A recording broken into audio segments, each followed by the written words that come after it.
Venga, pues empezamos ya el acto en Librería Byron. Estamos con Fernando Savater, que está conectado, si no me equivoco, desde San Sebastián, ¿verdad, Fernando? Desde Sebastián, sí. Muy bien. Fernando y yo hablamos bastante antes de que se convocaran las elecciones catalanas y entonces él aceptó hacer este acto para este día en la Librería Byron y luego por diversos motivos le ha sido imposible desplazarse y encontramos esta solución de que él compareciese aquí telemáticamente y pudiéramos comentar con él este fantástico libro que se llama Carne Gobernada. Y vosotros os preguntaréis, bueno, pero aquí en campaña electoral vamos a hablar de un libro de Savater. Pues sí, vamos a hacerlo por lo siguiente. Vamos a hacerlo porque, primero, porque estaba así programado y luego porque es un libro interesante y bonito que trata, como dice el propio libro en su portada, de política, amor y deseo. Y vamos a hablar algo de política, pero también tenemos que hablar algo de amor y de deseo y de la vida, como hace él en este fantástico libro que les recomiendo absolutamente.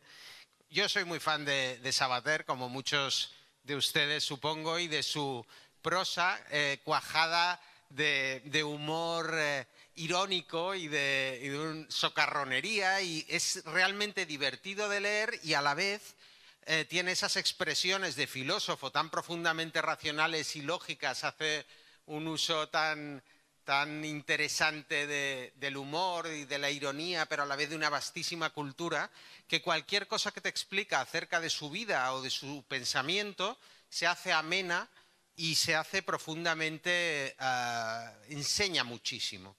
Entonces yo, para no entretenernos demasiado, no voy a hacer demasiada introducción y voy a pasar directamente a comentarle cositas del libro que me han llamado la atención y que creo que a todos nosotros nos va a gustar saber y oír de su boca.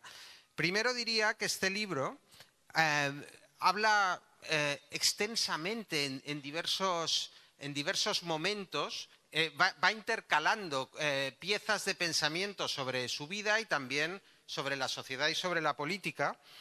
No sigue un orden estricto, los capítulos no es capítulo 1, mis amores, capítulo 2, mis no sé qué, sino que va un poco entremezclando todo como es la vida en realidad. Y al principio, Fernando, aquí adviertes al principio del libro, muchos de los que te seguimos también leímos. Yo lo leí en su día, que me lo prestaron además, no lo compré yo, sino que me lo prestaron, un libro, el libro de La peor parte que escribiste cuando desgraciadamente falleció la que era tu pareja y el amor de tu vida, a la que te referías en ese libro y otra vez también en este, Pelo Cohete. Y aquí dice, en su introducción, dice: seguramente me ganaré otra vez con este libro. La primera fue con La peor parte, ese libro al que os aludía, la corona de espinas de triste loco de atar y de obstinado en el recuerdo imborrable. Fernando, una persona como tú ya, con años, con profunda cultura, ejercitado en el pensamiento, ¿por qué necesitas contar cosas tan profundamente arraigadas en tu alma? ¿Por qué necesitas hablar del amor y de la ausencia de la persona amada? ¿Por qué esa necesidad compulsiva de contar esto? Bueno, realmente yo creo que es una cuestión también de edad, ¿no? A mí los años me han enseñado que las cosas que se suelen considerar muy importantes, un cambio de gobierno o una alteración del precio de algún producto o en fin, cosas de este tipo, bueno, tienen su importancia, pero desde luego muy relativa. Mientras que lo más grave que le ocurre a uno es lo que le pasa por dentro, ¿no? Sus amores, sus desamores, su ausencia, el envejecimiento, la proximidad de la muerte. Y bueno, yo he procurado siempre escribir sobre lo que me parecía importante en cada momento. Ha habido épocas en que lo que me parecía importante pues eran las carreras de caballos. Yo escribí un libro sobre carreras de caballos, que era lo que más me importaba en el mundo. Bueno, sigue siendo Bueno, de las sigue cosas que siendo de más las me cosas que importan. más me importan. Pero Luego, poco a te poco, das dando te cuenta das de que hay dando otras cuenta de que hay cosas otras que cosas que realmente son las que me realmente son importan. las O que sea, me importan. O sea, no las cosas no que la las cosas gente que la cree que gente tienen que cree que importar. tienen que importar. Porque muchas veces Porque muchas vivimos un veces poco vivimos un poco pendientes pendientes de decir, de bueno, decir, voy a bueno, decir voy a esto decir esto porque esto es lo que porque la esto es lo gente que la cree que es gente cree que es importante, importante, para que vean para que que yo estoy vean que yo preocupado de estoy lo preocupado de importante. lo importante. No, No, hay un momento en hay el un que te momento en que olvidas te de eso, olvidas dices, de no, yo eso, voy a dices, no, yo contar voy a lo que me contar parece lo que me importante parece a mí importante a y mí para y mí. para mí. La La gente, gente, pues mira, se se las las arregle como arregle como pueda, pueda, ¿no? ¿no? Entonces, Entonces, este libro es un es libro un que libro sale que de la sale de la intimidad. intimidad. O sea, O es sea, es una una confesión de confesión de intimidad, intimidad, sale de lo sale de que lo yo que yo considero considero importante, importante, de las lo que las cosas que cosas yo que estoy yo dando estoy dando vueltas vueltas todos todos los los días, las cosas las cosas que me hacen que me llorar hacen llorar en al ocasiones día. al día. Yo puedo decir sin Que mentir desde que que hace desde 9 que hace años 9 años murió Sara, no es un no es solo día he un dejado de solo día he llorar por dejado de ella. llorar por ella.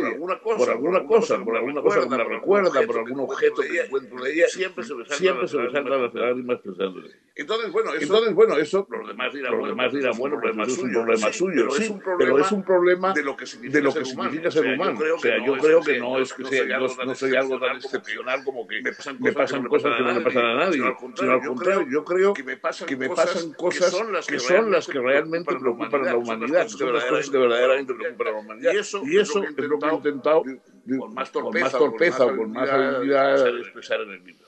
Y fíjate que si tú das esa importancia al amor como una de las cosas que les pasan a las personas en la vida y tal, luego hay una cosa que entrelaza con la sociedad y con la política, que es cuando tú dices, una de las formas contemporáneas de la imbecilidad que más me ofenden, debo hablar de bastantes en las páginas sucesivas, que ahora solo están en mi aún remota mala intención, es la condena pseudofeminista del amor romántico.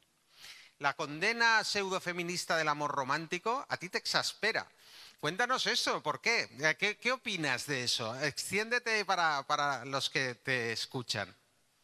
Bueno, es que Últimamente yo he oído muchas condenas digamos, del amor romántico, considerado como una especie de esclavitud. Normalmente lo cuentan las mujeres como que, digamos, el amor romántico es un invento engañoso que han hecho los hombres para dominar y para someter a las mujeres, ¿no?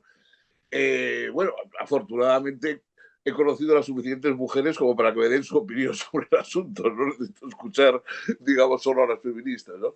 Yo creo que el amor, es decir, no el deseo sexual, no en las ganas de un revolcón de fin de semana, que a mí me parece estupendo, ¿eh? No tengo absolutamente nada en contra, sino todo a favor. Ojalá tuviera yo más oportunidades a mi edad de hacerlo. No, pero el amor con mayúscula. O sea, el amor para mí es que la vida se convierte de vivir para algo a vivir para alguien. El enamorado deja de vivir para algo y se empieza a vivir para alguien. Y eso para mí es fundamental. Es decir, convierte la vida en destino.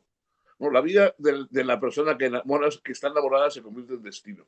Lo cual no quiere decir que sea siempre agradable o fácil, claro, en eso tiene razón. O sea, bueno, hay gente que dice, oiga, pues vaya lata, ¿no? O sea, yo prefiero dedicarme a cosas más superficiales, a no preocuparme mucho, a no tener que estar cargando con nadie. Bueno, pues sí, es verdad, ¿no? O sea, a lo mejor hay un autor que a mí me gusta mucho, Julian Barnes, que precisamente perdió a su mujer de una enfermedad igual que la mía, ¿no? Lo que pasa es que él tuvo la suerte de que la suya duró un mes y la mía duró 9, pero él se presenta así, se plantea en alguna ocasión, decir, bueno, ¿qué es mejor?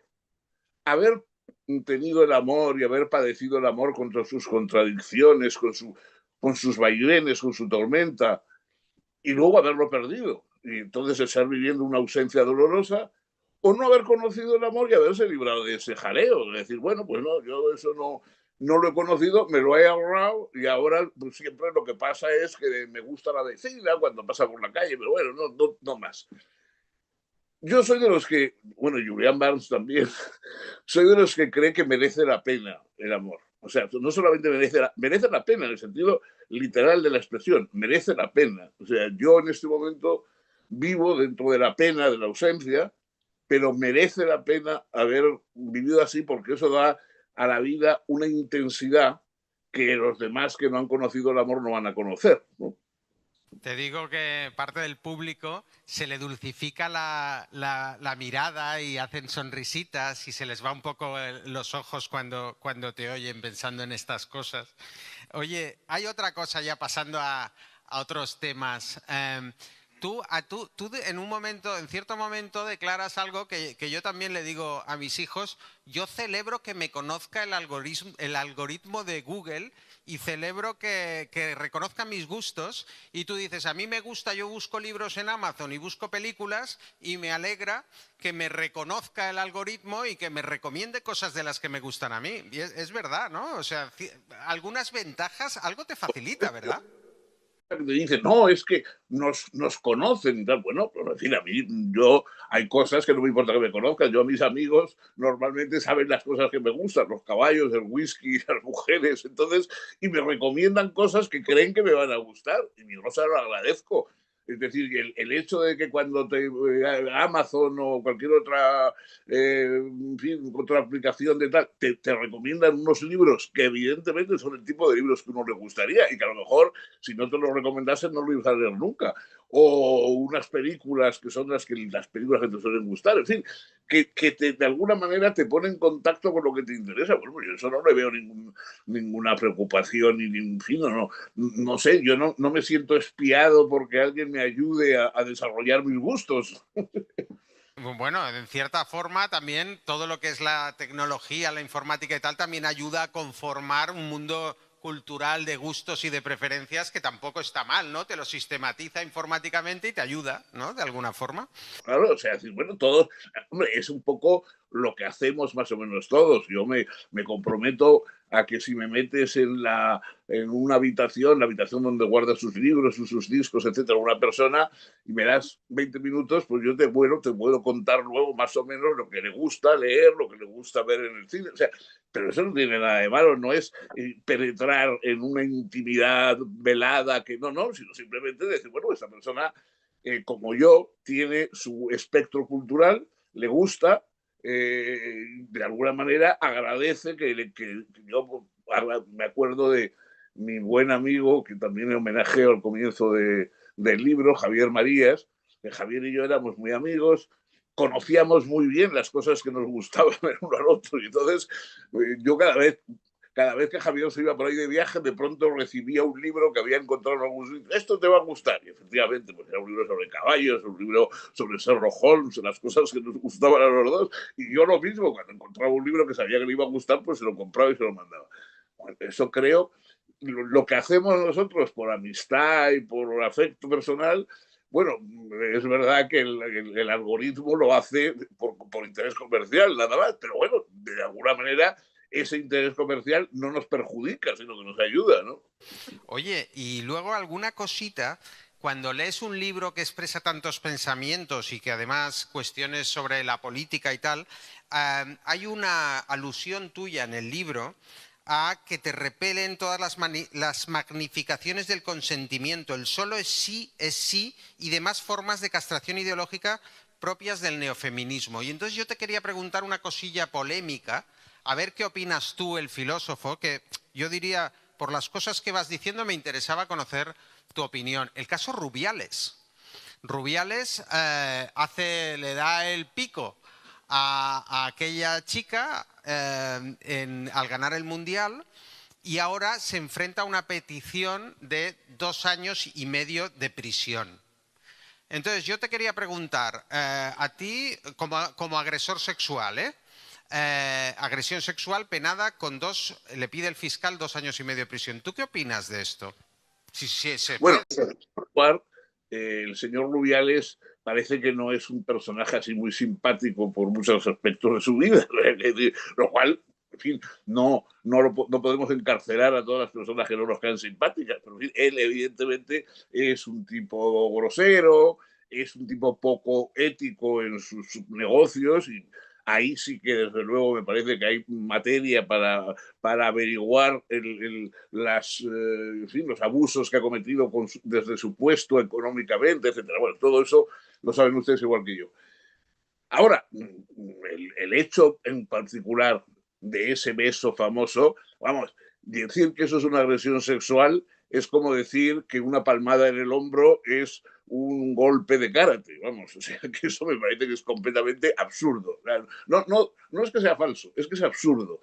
Y la imagen que vimos todos, que uno puede decir, hombre, eso no se debe hacer, o es una cosa un poco grosera, es tomarse una familiaridad excesiva con una persona delante de un público. Bueno, yo estoy de acuerdo, yo probablemente, pues, digamos, uno que es más pudoroso no hubiera hecho nunca una cosa así, pero no por no agredir sexualmente, sino simplemente porque parece que es una cosa que alguien que tiene un cargo público en un equipo y no sé qué, se tome esa familiaridad. Eso está muy bien tomárselo, si quieres, en el vestuario, pero no delante de la gente. En fin, esas cosas.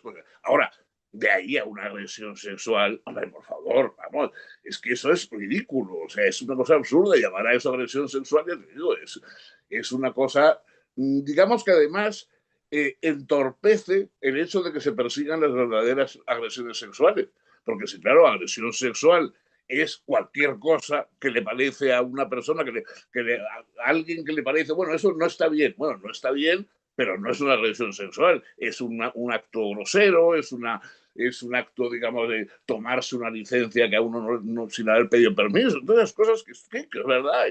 Pero bueno, esas cosas las estamos viendo todos los días y no habría cárcel en el mundo suficiente para meter a todo el mundo que comete cosas de ese tipo en la cárcel. Entonces, eso yo creo que Rubiales hay que investigar sus negocios, hay que bueno, habría que ver también, digamos, lo que es toda esa estructura del fútbol profesional, que yo no conozco, pero preveo que no es precisamente limpia ni maravillosa.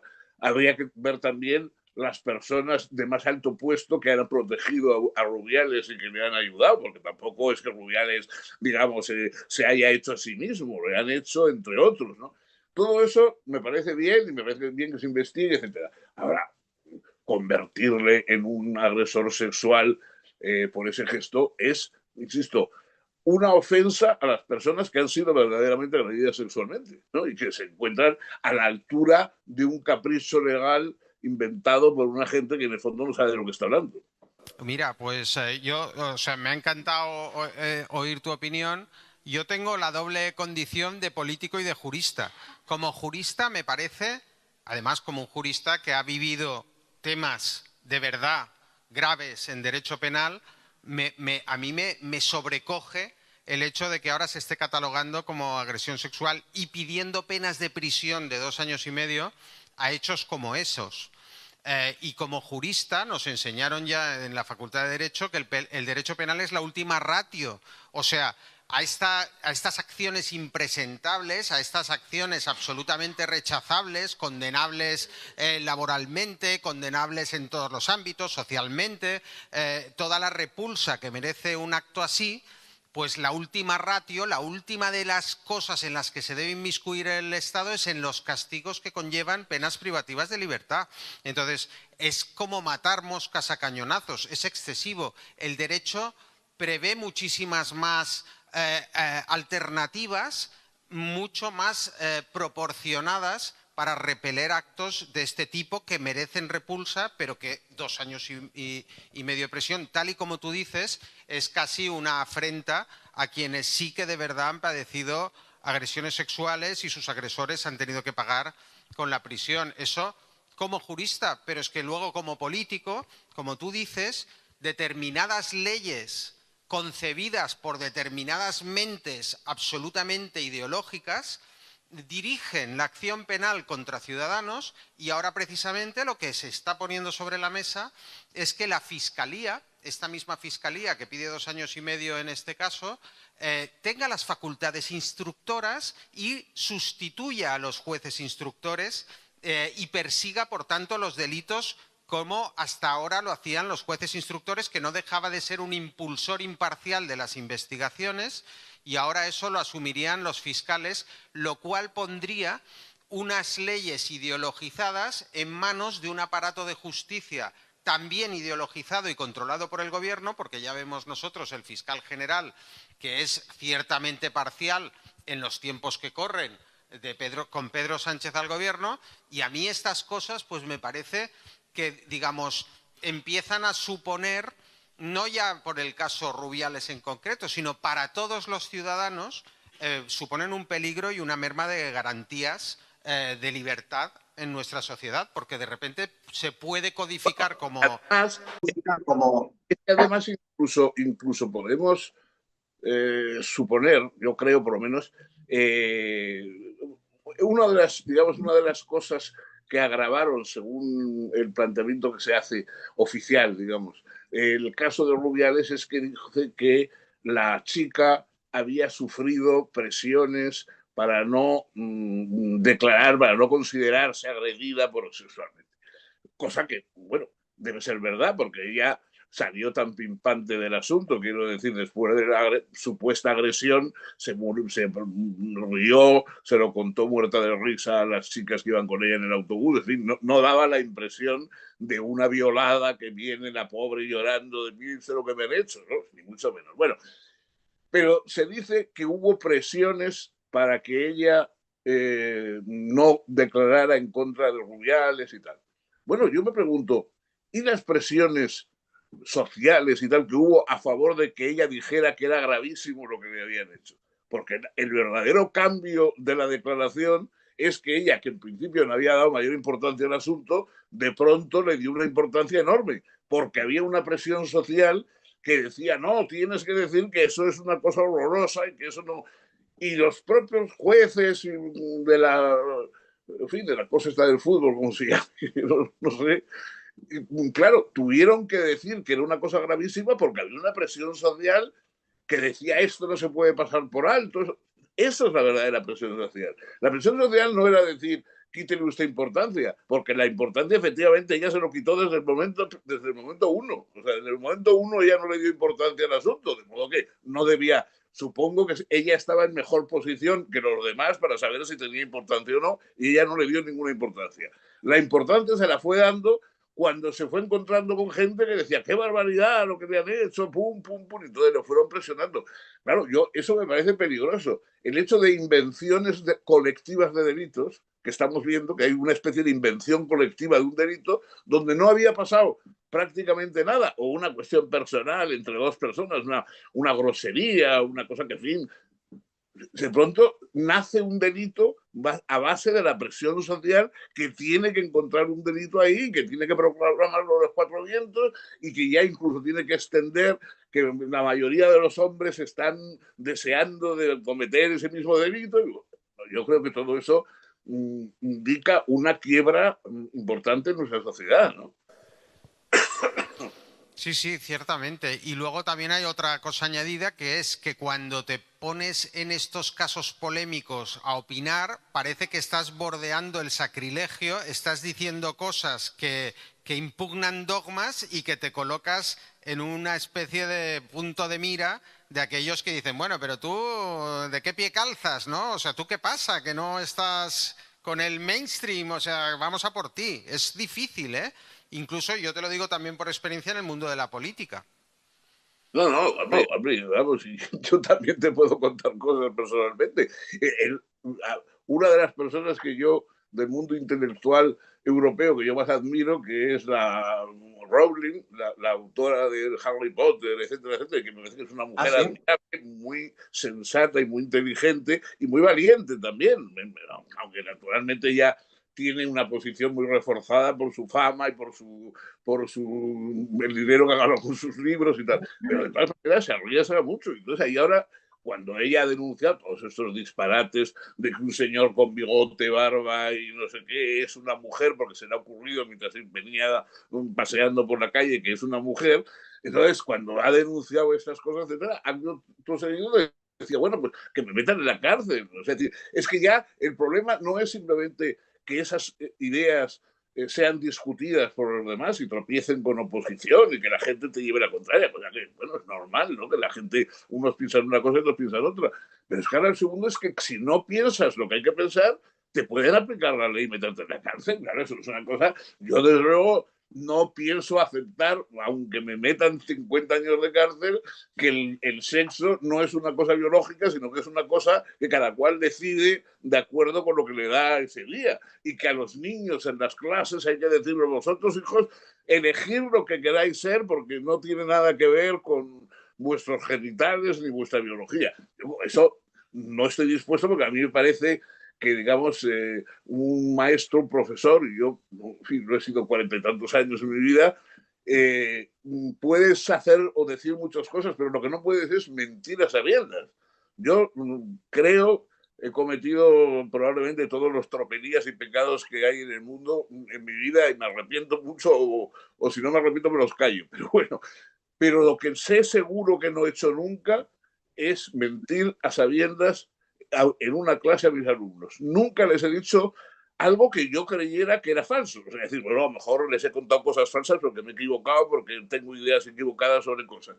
Pero algo que yo haya pensado que es falso o que tenga pruebas de que es falso y que se lo haya contado por quedar bien o porque caer simpático, por lo que sea, creo que eso no lo he hecho nunca. Y me parece importante que siga habiendo esa posibilidad, ¿no? Que decir, no, no tiene usted que decir esto, porque es que si uno lo dice, me metemos en la cárcel. Claro, claro. Y aparte esto es una de las garantías de las democracias liberales, es precisamente la confrontación de opiniones mediante la libertad de expresión. Y luego, confrontando las ideas, pues es una suerte de método científico para llegar a la verdad, ¿no? Si tú sometes todo al cuestionamiento, es más fácil que se llegue a soluciones más racionales que no ideológicas, ¿verdad? En fin, mira, tienes aquí también, hablando y continuando ya con la vertiente política, en la que nos vamos a ir ya metiendo a partir de ahora de lleno, tú dices, mi diario político ha sido bastante sucinto porque las especulaciones sobre el tema me aburren. La fórmula libres e iguales dice todo lo que cuenta en mi portátil utopía, pero hay un requisito en cuya defensa soy bastante intransigente, la unidad legal y social del país. ¿Te parece que la unidad social y legal del país afecta a los conceptos de libres e iguales? Es que no se puede, digamos, pedir una democracia dentro de una sociedad que no está unida, que no está vertebrada como tal sociedad.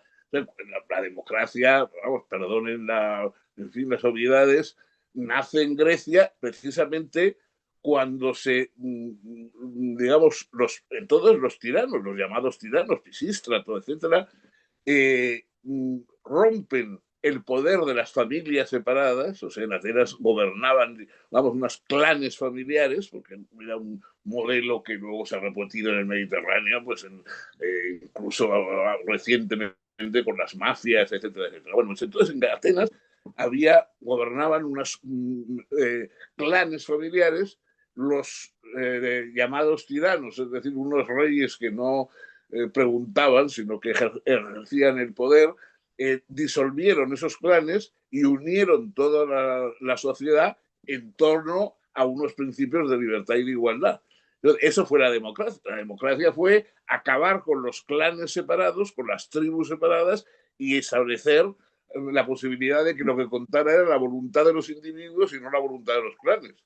Claro, entonces en este momento, por ejemplo, en España, vivimos la recuperación de los clanes. O sea, es decir, no solamente es que hay clanes en Cataluña, en el País Vasco, en Galicia, tal, sino que es que además eso es la verdad de cada uno. O sea, si usted es verdaderamente catalán o verdaderamente vasco, o verdaderamente tal, tiene que pensar de acuerdo con esa idea del clan. No cuentan sus ideas individuales, usted está unido a la tierra y no puede moverse de ahí, no puede irse a otro lado con sus ideas. Entonces, claro, es la anulación de la modernidad política. El separatismo, las identidades proclamadas como verdades políticas son la negación de la modernidad en los países. O sea, los países no pueden sobrevivir a esa situación. O sea, se deshace el país. Entonces, en cambio, decir, mire, ¿qué es democracia? Libres iguales. Ya está. O sea, eso es lo que hay en la democracia. Instituciones que permiten a los ciudadanos ser libres e iguales. Iguales en el sentido de derechos, por supuesto, en el sentido de sus facultades políticas. Claro, porque cada dice, bueno, es que hay ricos y pobres, naturalmente, y guapos y feos, y sanos y enfermos. Evidentemente que la desigualdad existe en el mundo, pero no la desigualdad política, sino la desigualdad llevada por otras razones que pueden ser muy graves, que algunas pueden corregirse o por lo menos paliarse, ¿no? Pero que desde luego lo que es inadmisible son las desigualdades políticas. Si usted comete determinado delito en nombre del nacionalismo catalán, tiene amnistía, y si lo comete usted en nombre del nacionalismo extremeño, no tiene usted amnistía. Eso es lo que no se puede admitir en un país. Claro. Y una de las cosas que tú manifiestas es que tus verdaderos enemigos políticos serían los separatismos, y eso lo anudas un poco, es como una consecuencia de esa falta de igualdad, ¿no? En los separatismos como que atentan a esta necesidad de igualdad en las sociedades, por acaparadores y porque ellos intentan proteger sus propios intereses por encima de otros a quienes consideran ciudadanos de segunda, ¿no? ¿Vienes a explicar? Bueno, que eso, por ejemplo, la última versión esta de el referéndum de autodeterminación que daba Aragonés y tal, bueno, yo lo que digo es que se pregunte la gente, y claro, él no especifica a qué gente se le pregunta eso. ¿A quién? O sea, solo los catalanes. Es que es como decir, vamos a preguntar si hay que pagar impuestos o no. Solo lo vamos a hacer a los que tienen una renta superior a no sé qué. Bueno, pues entonces sale que no, o sea, evidentemente. Claro. Es decir, es obvio que quien no utiliza nunca los servicios públicos no tiene una visión muy clara de para qué hace falta el dinero de los impuestos. Pues entonces lo mismo, claro, vamos a preguntar a los catalanes. Yo me acuerdo una vez en una radio, hace ya muchos años, en una radio del País Vasco, que bueno, estaba discutiendo con un nacionalista separatista y hay que preguntarle, hay que hacer una encuesta del País Vasco para preguntar a la gente si quiere independencia o no. Y yo le dije, bueno, pero ¿a qué gente? Porque, es decir, relación con la ciudadanía en el País Vasco y en todas partes y en toda España. Entonces aquí vamos a... No, solo preguntar aquí, a la gente de aquí. Bueno, solo a la gente de aquí. Y digo, bueno, pero es igual. O sea, supongamos que va a haber una mayor cantidad de gente que diga que no quiere esa independencia que usted propone. No, es que esa gente no son vascos de verdad. Digo, entonces, o sea, todo el que vaya a votar en contra de lo que usted cree no es vasco. Pues entonces no hace falta que haga usted la votación, sale seguro lo que usted quiere. Claro, o sea, si solo puede votar como auténtico vasco que le da la razón a usted, sobra el referéndum. Ya lo sabemos lo que va a hacer. Entonces, esto es un poco lo que me da la impresión de que se está terminando por hacer en estos reductos identitarios, ¿no? Los verdaderos vascos, bueno, si los verdaderos vascos son así, o los verdaderos catalanes, o los verdaderos gallegos, sobra que usted pregunte a la gente, ya está, usted ya lo sabe, póngase usted en una esquina y vaya diciendo este sí, este no, este sí, este no, según vaya pasando por la calle. Oye, y tú en esta, desde luego, el tema del referéndum, nosotros nos parece alucinante también que esté bajo la negociación secreta entre Pedro Sánchez y Esquerra Republicana, que esas negativas de que no va a haber referéndum. A nosotros, ¿quién nos da la garantía de que no va a haberlo cuando en realidad también se negaba la amnistía y se negaron también previamente los indultos? Y al final, algo que es profundamente divisivo en una sociedad, porque los referéndums al final confrontan a la gente en las poblaciones que no admiten, que quieren restar identidad a los habitantes de una zona. Es más rico sentirse como uno quiera, más catalán que español, más español que catalán, y no tener que forzar a la gente a elegir y a dividir en cualquier caso a una sociedad. Oye, tú aquí en el libro tienes unas frases que yo, no porque sea campaña, pero es que te las hubiese repetido también si no fuera campaña, que son especialmente duras con el Partido Socialista. Y es que tú, cuando hablas de aquellas polémicas páginas que dedicaste al país y que al final incluso te costaron tu salida del diario después de ser uno de los más antiguos, de las más antiguas plumas del diario, dices que a tu juicio en la evidente decadencia del país intervienen diversos factores. El primero de ellos es el mismo que ha roído al Partido Socialista Obrero Español en sus mejores esencias, que es la colonización ideológica por parte del PSC, que es un elemento cancerígeno allí donde se implanta. El peor nacionalismo es el de los que no se declaran nacionalistas y por eso los socialistas catalanes han sido tan mefíticos. ¿Qué me dices ahora acerca del PSC? ¿Quieres ampliar estas palabras? Nosotros ya sabes que es uno de los rivales con los que nos vamos a batir en esta campaña, básicamente porque es que compra el relato del independentismo y traiciona a ojos de muchos. Yo te hago esta reflexión. Creo que como político en liza puedo hacértela. Luego tú ya tiras por donde quieras. Pero nosotros realmente, para nosotros en esta campaña, uno de nuestros adversarios es el Partido Socialista. Y lo es porque traiciona a buena parte de su electorado. Y lo es porque para nosotros no es progresista ni de izquierdas juntarse con partidos como Esquerra Republicana o como con el propio Puigdemont, donde están gobernando, por ejemplo, en la Diputación de Barcelona. Entonces, creemos muchos que estamos en Ciudadanos, que desde luego el Partido Popular pues está tonteando a base de bien con Puigdemont para el caso de que le pudiera servir a Feijóo entrar en la Moncloa con los votos del PNV y de Puigdemont. Pero es que nosotros también estamos diciendo, ojo con el PP, que pasa esto, pero desde luego el PSC se ha arrojado directamente, no solamente a los brazos del separatismo en Cataluña, sino también que ha influido, como dices tú aquí, en que la política española y el Partido Socialista a nivel español haya abrazado un tipo de políticas que se alejan de las que son políticas de izquierdas. ¿Qué te parece? Bueno, a mí siempre me ha parecido que el verdadero problema del nacionalismo en España, en Cataluña, el País Vasco, donde usted quiera, no es simplemente el de los nacionalistas. O sea, los nacionalistas son nacionalistas, los separatistas son separatistas. Bueno, podemos lamentarlo, podemos argumentar con ellos que esa postura es peor, perjudicial incluso para las propias regiones que ellos quieren defender que la unión del país, pero bueno, ellos piensan así y tienen eso pensar así. El problema del nacionalismo en España es el nacionalismo de los no nacionalistas.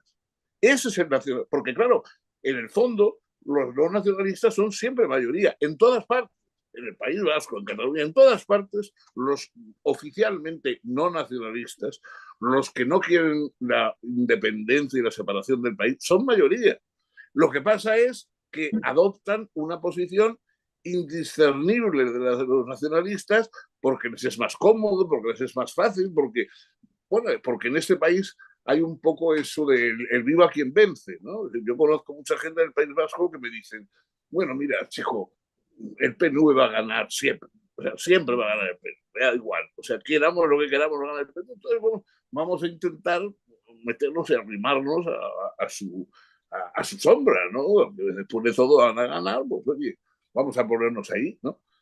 Eso es el problema. O sea, es decir, el verdadero problema es dar por hecho que el nacionalismo es más fuerte ideológicamente, socialmente, etcétera, que cualquier otra postura. Yo creo que ahí está la lucha. Y claro, los socialistas eran la posibilidad de, sin ser conservadores en lo social, bueno, en el supuesto de que no lo sean, cosa que ya es mucho suponer, pero en fin, en el supuesto de que no lo sean, no son conservadores en lo social, pero podrían enfrentarse a los nacionalistas entonces desde esa postura de decir, no, yo no soy un heredero de Franco, sino soy otra cosa. Eso es lo que no han hecho, pero no han hecho en ninguna parte. Yo en el País Vasco he conocido y he estado, tengo la mejor amistad del mundo con personas excelentes del Partido Socialista, como Rosa Díez, como Nicolás Redondo, como Maite Pagaza, en fin. Pero eran minoría también en sus partidos ellos. Ellos eran minoría. O sea, en el fondo, la mayor parte decía, bueno, en fin, no crispemos, o peor es la derecha, esas cosas, ¿no? Esa mitología. Yo tengo un amigo que siempre, cuando ocurre un poco los remolinos en Cataluña, dicen, yo creo que nos hemos equivocado. Nos hemos preguntado, hemos proclamado siempre que Cataluña pertenece a España y lo que hay que empezar a preguntarnos es si España pertenece a Cataluña. Y eso creo yo que es lo que empieza a preguntarse a la gente. O sea, bueno, es que dejemos aparte lo de que Cataluña es parte de España. ¿Qué pasa? Que es que España es parte de Cataluña. Son ellos los que tienen que decidir, son ellos los que tienen que legislar, son ellos los que tienen... Y eso, en eso estamos. Y me parece que las elecciones próximas van a ir un poco de eso, yo creo.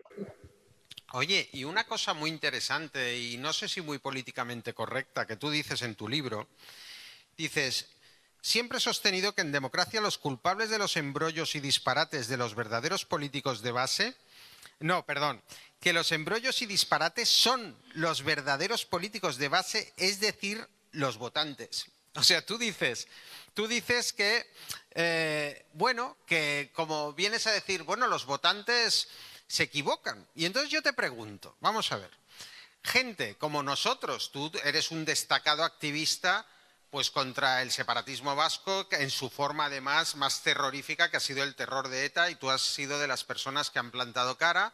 Sabes que nosotros aquí también somos de un partido que planta cara al separatismo, pero que contemplamos con los ojos muy abiertos cómo personajes como Puigdemont pues parece que consiguen, que no se han hundido en la miseria electoral, que no están absolutamente desacreditados después de dar en vivo y en directo un golpe de Estado en un parlamento, y todos nos quedamos un poco pasmados y decimos, ¿pero qué están votando los catalanes? O sea, con toda la que está cayendo, con todo lo que nos ha traído el procés, con toda la división, con todo el empobrecimiento, la fuga de empresas, tal, todavía estamos viendo a ver si en estas próximas elecciones Esquerra Republicana, Puigdemont y la CUP suman lo suficiente o no. Y entonces también ves, oye, pues mira, Putin ciertamente no ha celebrado unas elecciones libres, pero le apoya el 90%. Trump, pues a lo mejor gana las elecciones en Norteamérica. ¿Se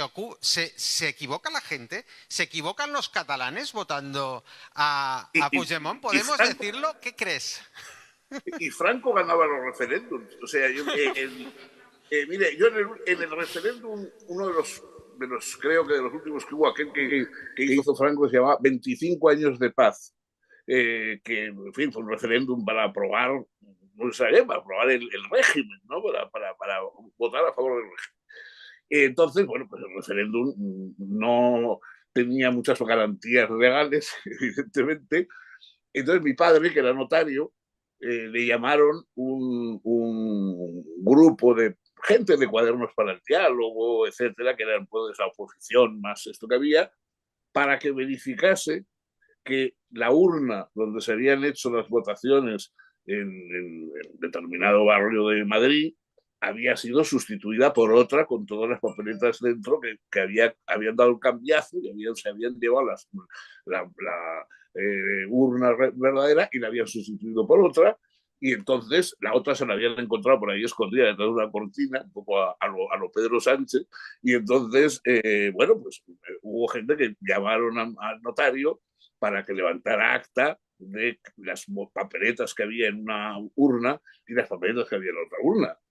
Entonces, claro, luego mi padre me contaba que en la urna falsa había más nos que en la urna verdadera. En la urna verdadera había habido menos gente que había votado. Bueno, ese es el problema. Quiero decir, el problema es que hay efectivamente, es decir, la democracia es aquella forma de política en la que la culpa la tienen los ciudadanos, en último término. Hay muchos ingredientes, muchas variantes, todo lo que quiera, pero en el fondo, o sea, vamos, UPyD, nuestro difunto partido, que yo sigo pensando que ha sido la mejor oferta política que se ha hecho en este país, bueno, pereció así. O sea, nosotros que no teníamos dinero de ninguna parte, jamás nadie nos había dado, en fin, nosotros tuvimos que inventar aquello que entonces todavía no se llamaba crowdfunding, pero nosotros lo inventamos para sostener los comienzos del partido.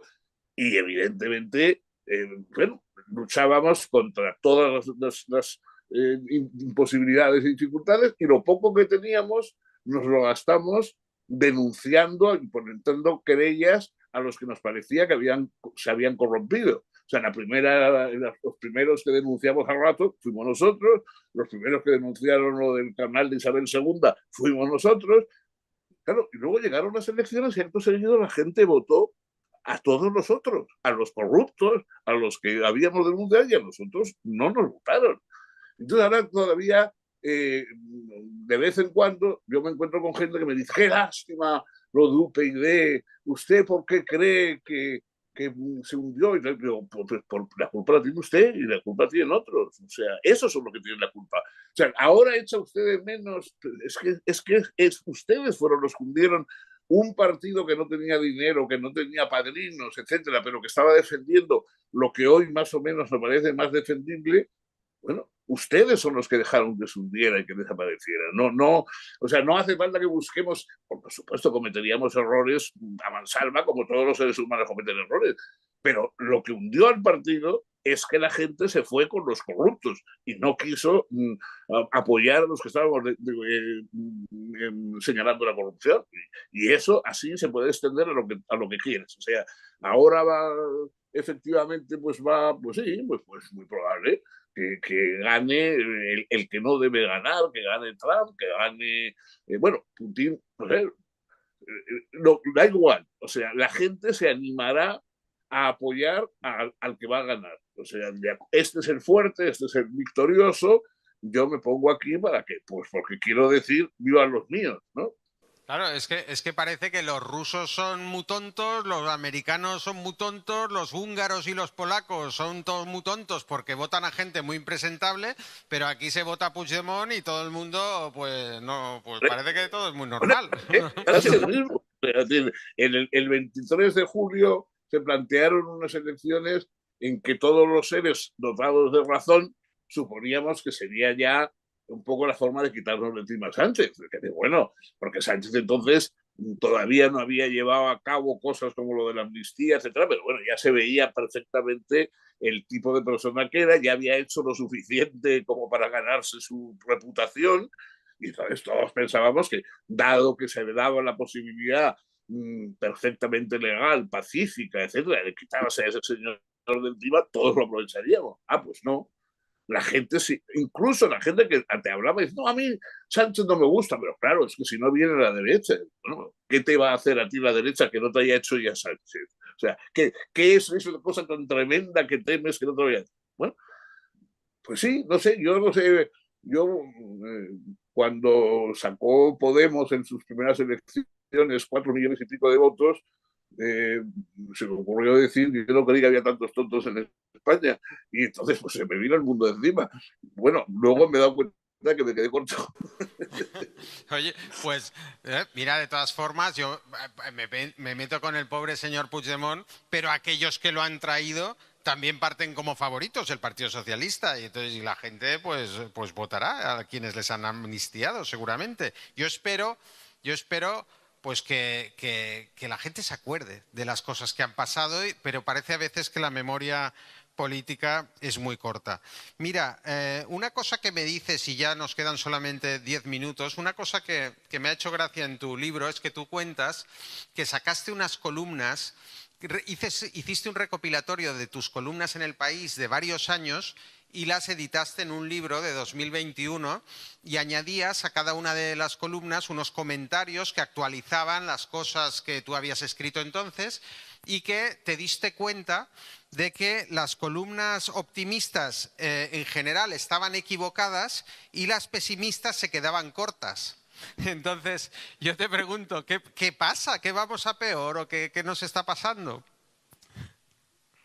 Bueno, yo ese libro, efectivamente, que es un libro que vamos, es de los que menos descontento me encuentro. Me parece que es un libro que cuando lo volví a leer, digo, pues está bien, o sea, dice cosas que están bien, pero es verdad que cuando, bueno, uno quería decir cosas optimistas, etcétera, esas todas a los 2 meses ya no tenían vigencia, y en cambio yo apuntaba cosas, pero claro, luego la realidad es desbordada.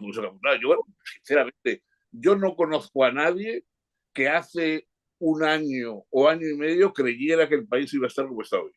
No conozco a nadie, o sea, nadie. Y mira que me rodeo de pesimistas de mi provecta edad, que todos somos de los que estamos siempre maldiciendo la... Yo no conozco a nadie que creyera en cosas como las que están pasando ahora todos los santos días. Que claro, cuando nos preguntamos, pero ¿cómo hemos llegado a esto? Pues es que eso es lo que es, pues sí, claro, pues llegado a esto un pasito después de otro. O sea, claro, no, hombre, salvo un golpe de estado de un diabólico dictador que aparezca de pronto debajo de una piedra, cosa que suele pasar muy poco, porque la mayoría de los dictadores aparecen donde todo el mundo sabe que están, no nadie sabe que están. Pero fuera de eso, todos vamos viendo la progresión. O sea, ¿qué pasará dentro de un año? O sea, dentro de un año, vamos, ya ni nos acordaremos de la amnistía, que está súper asumida, ya habremos hecho el referéndum de autodeterminación y vete tú a saber lo siguiente que habrá habido ya. O sea, es que eso es lo que estamos viendo. Es decir, no se ve futuro más que a las cosas malas. Las cosas buenas, por lo que se ve, son imposibles. Todo dice, no, eso no puede ser.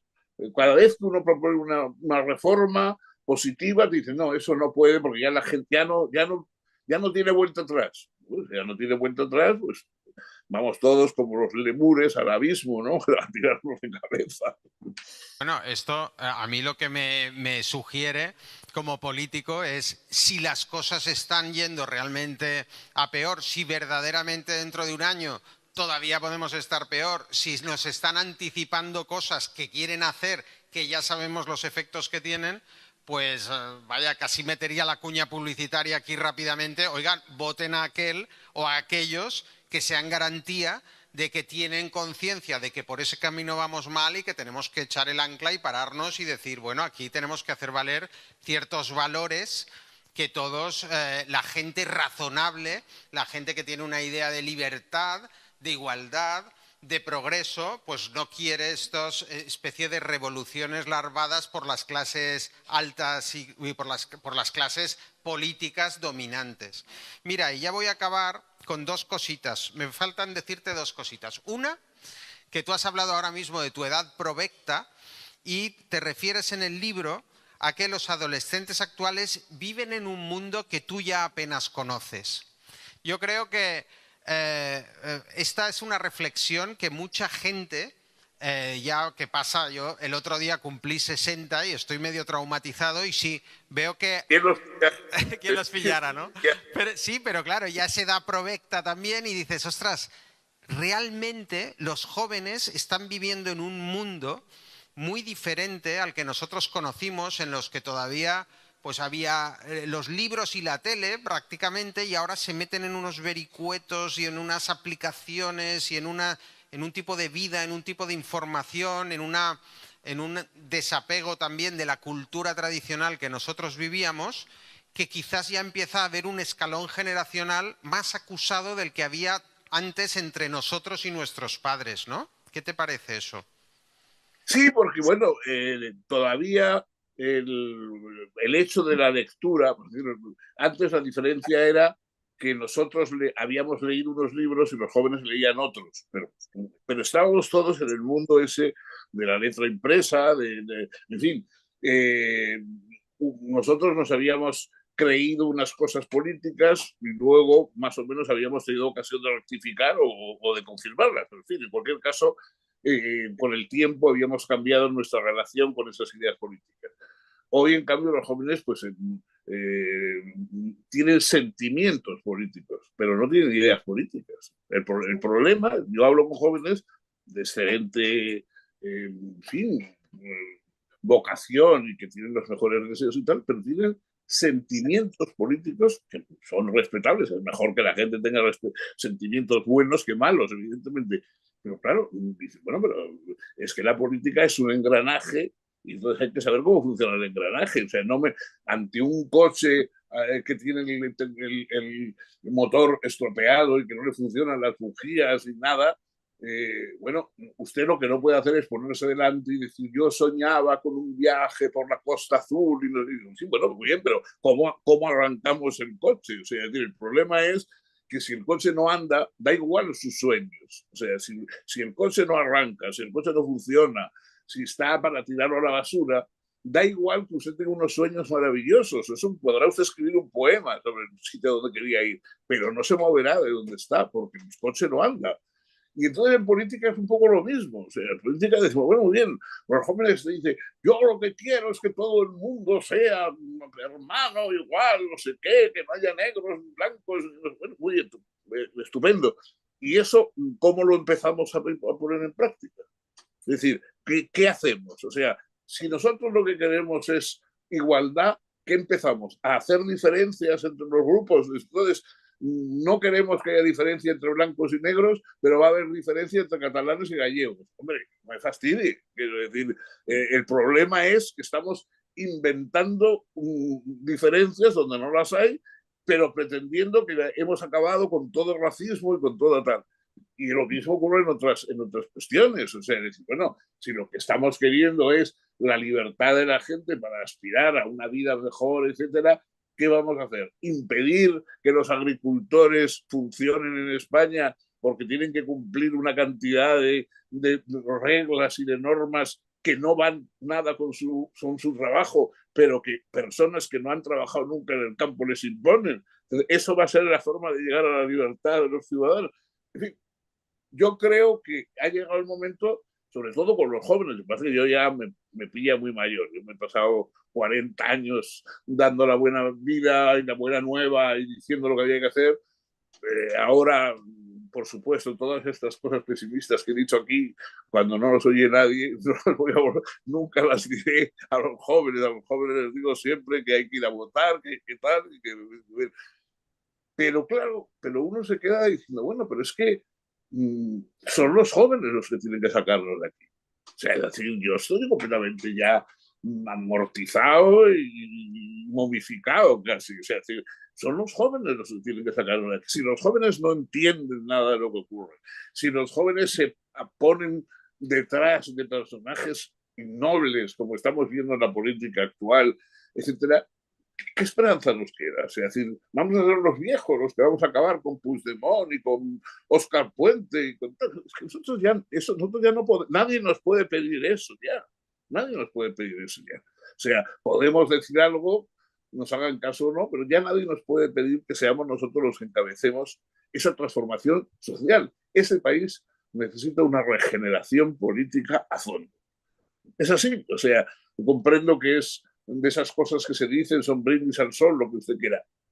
El país necesita una regeneración política a fondo, es decir, necesita quitar escoria y poner gente valiosa. Yo eso no lo sé, tampoco quiero decirlo porque tampoco sé. Bueno, pues Fernando, algunos políticos intentamos precisamente acometer esta regeneración, nos rebelamos contra los modos de hacer política que estamos viendo hoy día, que cercenan en muchos casos la libertad y en otros, pues desde luego, simplemente renuncian a que la gente viva pacíficamente en comunidad, en sociedades que progresan, que respetan los derechos de los demás. Y bueno, lo hacemos sin incurrir en escándalos de corrupción y lo hacemos porque creemos todavía que podemos aportar algo distinto.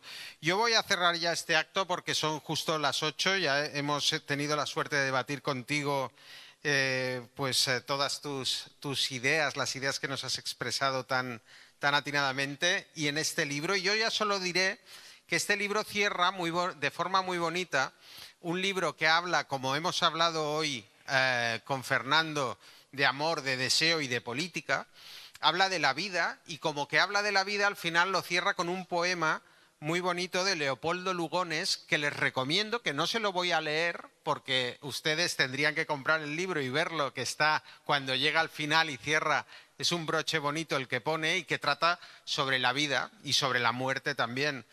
Y quería agradecerte muchísimo que nos sigas regalando con tus libros, con tus ideas, que sigas siendo un hombre que sabemos aquellos que estamos en el activismo político, en este activismo mixto, porque estamos institucionalizados, por decirlo así, porque estamos en las instituciones, pero no dejamos de ser activistas, como creo que lo eres tú y lo has sido siempre, como una persona que ha defendido la libertad, y nosotros aquí en Ciutadans siempre os hemos admirado a ti y a personas también en el País Vasco que habéis representado esa defensa tan valiente durante tantos años y tantos años siguiéndoos, y ahora saber que vosotros, cuando os pedimos que vengáis a un acto con nosotros para debatir del amor, de la vida, del deseo y de la política, pues saber que vosotros venís y estáis ahí con nosotros. Muchísimas gracias, Fernando, por estar con nosotros hoy. Gracias a ti, Carlos, y gracias a todos los que seguís esforzándoos porque este país cambie para mejor, ¿no? Es decir, lo importante no es el cambio, como se dice, es que el cambio, ¿no? El importante es el cambio a mejor, no cualquier cambio, porque España ha tenido muchos cambios últimamente, muchísimos, y no han sido a mejor. Entonces, tenemos que quitarnos la ideología esa de idolatrar el cambio por el cambio. No, es el cambio a mejor. El cambio a algo, eso, a más libertad y más igualdad, lo que estábamos diciendo que es la democracia. Entonces, yo os agradezco a los que todavía estáis en esa brecha, ya algunos, digamos, no hemos tirado la toalla, pero vamos, es que estamos buscándola para tirarla, porque es que se nos ha caído en algún lado y no sabemos dónde está, pero estamos deseando de tirarla. Entonces, a los que estáis todavía luchando y eso, yo creo que merece la pena, ¿no? En fin, yo soy pesimista, pero eso no quiere decir que predique el pesimismo. No predico el pesimismo.